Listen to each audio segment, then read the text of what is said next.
இவளை படிக்க அனுப்புன காலத்துல ஊரை சுத்திக்கிட்டு இல்லாம நல்லா படிச்சு பாஸ் ஆயிட்டா.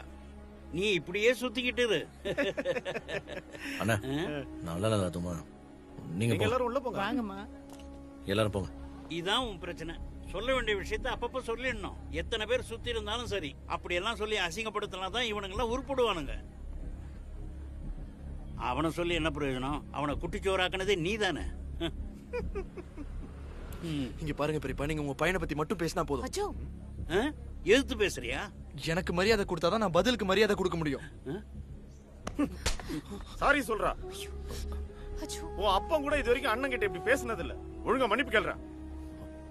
சாரி சொல்லுங்கறல்ல. சாரி.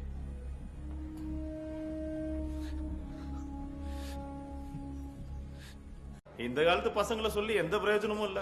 பசங்களை வளர்க்கும் போது அடிச்சு வளர்க்கணும். இல்லன்னா அதோ இந்த மாதிரிதான் இருக்கும். அடி வாங்கிட்டு வந்து உட்கார்ந்துருக்கான் பாருங்க, சொர்ணி எல்லாம். இவனாலலாம் குடும்பத்துக்கு எந்த பிரயோஜனமும் இல்ல. உனக்கு வேற ஏதாவது வேணுமா? இந்த சிக்கன் பீஸ் சாப்பிடு. லெக் பீஸ் தான்டா வைக்கிறேன், சாப்பிடுறா. உங்களுக்கு என்ன வேணும்? இந்தாங்க வைக்கிறேன். டேய் அப்பா, நீ யாரா என் பையன் அடிக்கிறதுக்கு? அவன் அப்ப சொன்னதை கேட்டீங்களா?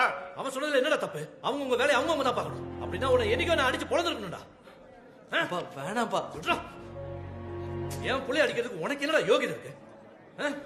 ஏய், உன்னை பத்தி யோசிச்சு யோசிச்சு நொந்து போய்தான் அப்பா முன்னாடியே போய் சேர்ந்துட்டாரு தெரியுமா? அதுக்கப்புறம் அப்பாவோட ஒரு கரையை நான் தான் உனக்கு தந்தேன். அதனாலதான் நீ இப்ப வாழ்ற.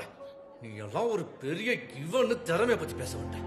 டேடே, என்னடா நல்ல காரியம் நடந்துகிட்டு இருக்கு, நீ இங்க? அப்படியா? சொல்ல வேண்டிய விஷயத்தை எந்த இடமா இருந்தாலும் யாரா இருந்தாலும் சொல்லிதாங்க. அப்படித்தானே நீங்க என்கிட்ட கொஞ்ச நேரத்துக்கு முன்னாடி சொன்னீங்க. அதனால இது இப்ப சொன்னாதான் சரியா வரும். 4 பேருக்கு முன்னாடி சொன்னாதான் இவனுக்குலாம் உரைக்கும். ஏண்டா வேலை வெட்டி இல்லாம ஊரை சுத்துற இவனுக்காக இப்படி வக்காலத்து வாங்கிட்டு வரைய வெக்கமா இல்ல? அப்பா போதும் ப்ளீஸ். உனக்கு என்னடா வயசாகுது? உனக்கு எத்தனை வயசுன்னு சொல்றா? 26. இவன் வயசுல நீங்க என்ன பண்ணிட்டு இருந்தீங்க? ஒன்னும் கிளிக்கல. அப்புறம் அவமானத்தை பத்தி சொன்னீங்கல்ல. கோழிக்கோட்ல பக்கத்துல இருக்கிற ஒரு பொண்ணு வீட்டுல ஊர்க்காரங்க உங்களை பார்த்து கட்டி போடும் போது அன்னைக்கு நம்ம அப்பா அனுபவிச்ச வேதனையில 1000 பங்கு கூட இவனால நான் அனுபவிச்சது இல்ல. ஒருத்தருக்கு உபதேசம் பண்றதுக்கு முன்னாடி நாம எப்படி இருந்தோம்னு யோசிக்கணும். அதுக்கப்புறம் வந்து பேசணும். என் பையனுக்கு எப்படி வாழணும்னு அவனுக்கு தெரியும். அவனுக்கு யாரோட உபதேசமும் தேவையில்லை.